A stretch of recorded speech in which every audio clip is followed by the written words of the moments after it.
अवामी रद्द अमल के खौफ से जो वो ये बलवाई तैयार कर रही है मुस्लिम लीग नून, तो हमें खदशा है कि इनके हिस्ट्री में पहले भी मॉडल टाउन जैसे सानेहे दर्ज हैं।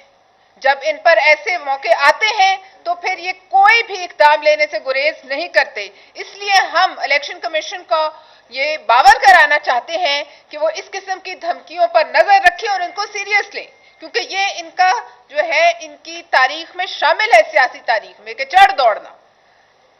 हम अतात तारड़ साहब को ये भी बताना चाहते हैं कि वो कहते हैं कि ये लाहौर से बिलावल चला जाएगा, तो हम उन्हें ये बताना चाहते हैं कि इसी लाहौर शहर ने हमेशा जुल्मत के जो बर्बरियत के सूरमा थे उनका सामना किया है, उनका जमामर्दी से मुकाबला किया है। और आप अगर ये कहते हैं कि आप लोगों पे पर्चे कटाएंगे, तो हम ये ऐलान करते हैं कि हम हर उस शख्स के साथ खड़े होंगे जिसके ऊपर आप पर्चा कटाएंगे। आप कहते हैं मुझे हाथ लगा के दिखाओ, हम आपको कहते हैं आप किसी भी एक वोटर को उस हल्के के हाथ लगाकर दिखाइए।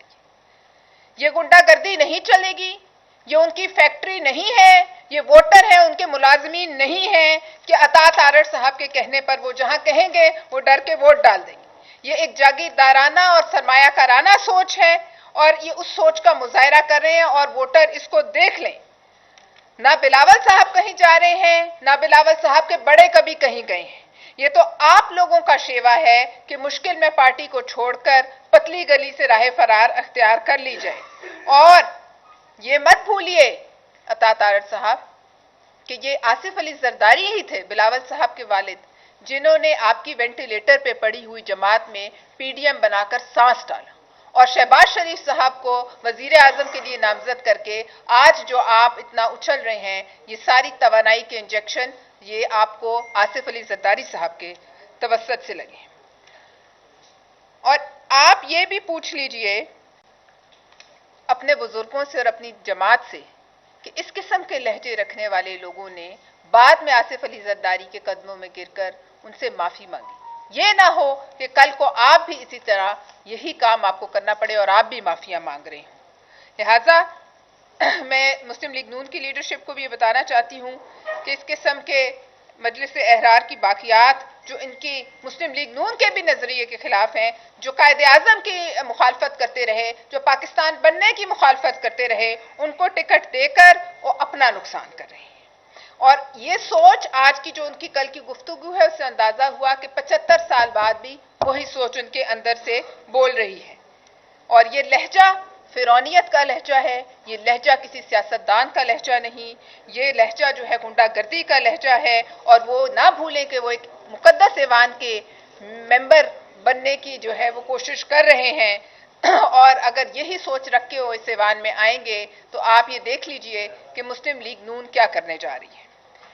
हम इस बात का दोबारा खदशा मैं दोहराना चाहती हूँ कि मॉडल टाउन का एक्शन रीप्ले मुस्लिम लीग नून चाहती है। इस किस्म के बलवाइयों के जरिए हम इलेक्शन कमीशन से अपील करते हैं कि वो इस सरकारी उम्मीदवार की धमकियों का सख्त नोटिस ले, क्योंकि उनका वतीरा है कि हर शिकस्त से पहले वो इसी किस्म की जो है वारदात डाल देते हैं। बहुत शुक्रिया।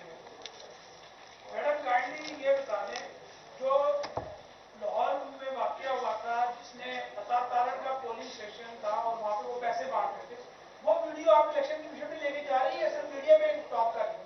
हमने वो जब मीडिया में कोई चीज रिलीज हो जाती है फिर इलेक्शन कमीशन उसका नोटिस ले लेती है, और उस वीडियो का जहां तक मुझे इल्म है इलेक्शन कमीशन ने नोटिस ले लिया है। और जो अतात तारड़ साहब दंदनाते फिर रहे हैं और लोगों के कैंपों में जा रहे हैं और वहां से लोग अगवा कर रहे हैं, उसका भी नोटिस लिया है। उम्मीद है कि वो इस पे कोई एक्शन भी लेंगे। अच्छा, आपने कहा कि जरदारी साहब ने एक वेंटिलेटर पर पड़ी हुई हुकूमत या जमात को जगाया या उसको उठाया, तो आप ये बताइएगा एज ए पीपल्स पार्टी की रहनुमा क्या जरूरत है आसिफ अली जरदारी को, जब आपको पता है कि वो आपके सियासी मुखालिफ हैं, मादी में वो क्या कर चुके हैं, तो ऐसी क्या मजबूरी थी पीपल्स पार्टी की वेंटिलेटर पर पड़ी हुई जमात को आपने जो है उनको सांस दी और वो उठी और फिर अब आप आमने सामने क्या कहेंगे? देखिए, सियासी मुखालफत जो है वो एक जगह है, मगर कौमी मफाद पर सियासी मुखालफत को हावी नहीं हो जाना चाहिए। और ये आसिफ अली जरदारी साहब का हमेशा का यही फ़लसफ़ा रहा है।